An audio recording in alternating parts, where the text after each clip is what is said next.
This is Dawn Shannon, and I am going to share some of the things that we have talked about this week in regards to concurrent learning for elementary educators. To access the slides, you can go to tinyurl/concurrent learning.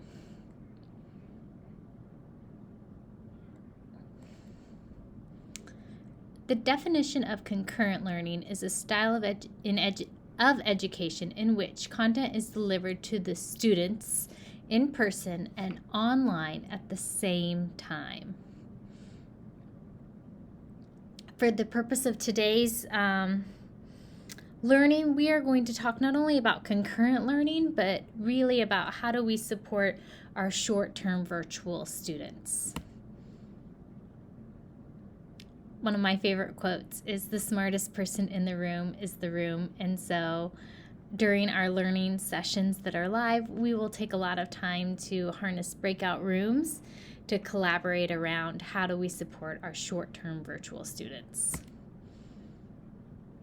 Our learning target for today is to consider scenarios in which we can support short-term virtual students. One of the first things you're going to want to do if you have a student who is short-term virtual is to talk to that adult at home. And that really means to learn about those home circumstances and to what extent the student can engage with the learning. One thing we have learned is that communication with parents, it needs to be thorough, streamlined, and predictable. One example of this might be that the parents know that they can rely on a daily seesaw post by 9 a.m. We also learned that giving resources for what to do if you don't know what to do can really have a positive impact. So maybe it's a resource for what to do if you don't know what to do if you're having a hard time with the technology. Maybe it's what to do if you don't know what to do with the content.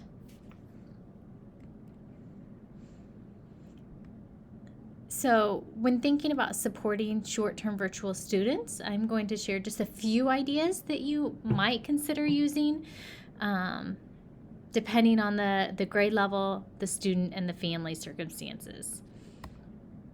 You might consider using Zoom to support your short-term virtual students. When using Zoom, it can really be a helpful tool to foster that connection with students who may not be able to be face-to-face with their peers for several days. A tip might be to use your teacher iPad so that your MacBook is still free for you.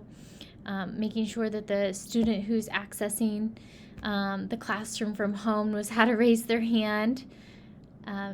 Be in the habit of calling your students both face-to-face and virtually by name. And consider using that same Zoom link for the short-term virtual throughout the duration of their time at home and just changing the time that they need to click it. Again, that will help with that streamlined and clear communication home. Certainly not sending the message that a student who is short-term virtual needs to Zoom from morning meeting to daily closure, but there might be appropriate times for them to join your face-to-face students. You could also use videos to support your short-term virtual students. Maybe consider what content could be pre-recorded that your face-to-face kids could watch, and it would also be appropriate for your virtual students to watch. A couple things that can make videos more impactful is teaching students how to watch, pause, and take notes. And really encouraging them to view videos with headphones and in a place that does not have distractions. Pear Deck is another tool that could be used to support short-term virtual students.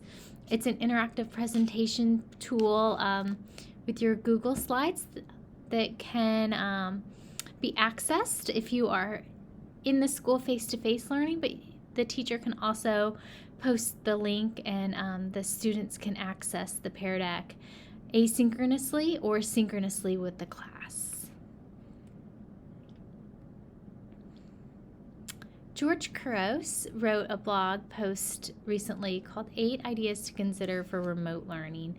And during our time together, I'm going to ask you to consider these 8 ideas for not only remote learning, but face-to-face learning.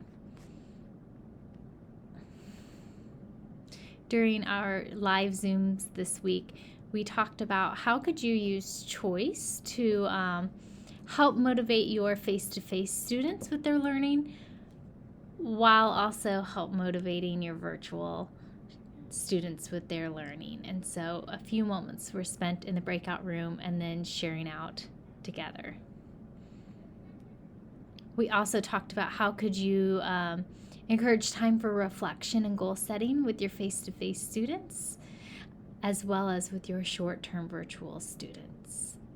We spent time in a breakout room and then came back together to share. And a final one of the ideas that we considered was how can you encourage self-assessment with your face-to-face students and your virtual students. Definitely thinking about the lines of visible learning and how do students know where they are with their learning and what they need to work on next. And to wrap up our time after our breakout rooms, we talked a lot about what stays the same with teaching and learning, regardless of if students are face-to-face or learning from home. What are some things that stays the same? Of course, relationships, a love of learning, fun, all stay the same. Rituals and community all stay the same. Being as clear and consistent as you can with your communication stays the same. Remembering to look for those research-based instructional strategies. Deciding when and where to use your digital tools. That still is something that's likely going to stay the same, and a focus on those authentic learning experiences. That's something else that stays the same. Short-term virtual is something that's new to elementary. Well, it's new to all educators, but especially elementary, in supporting those kids that are working from home while you're teaching face-to-face. I encourage you to reach out to a building coach or your building level administrator if you are in this situation and you would like to brainstorm about how to make it a reality for your particular circumstances.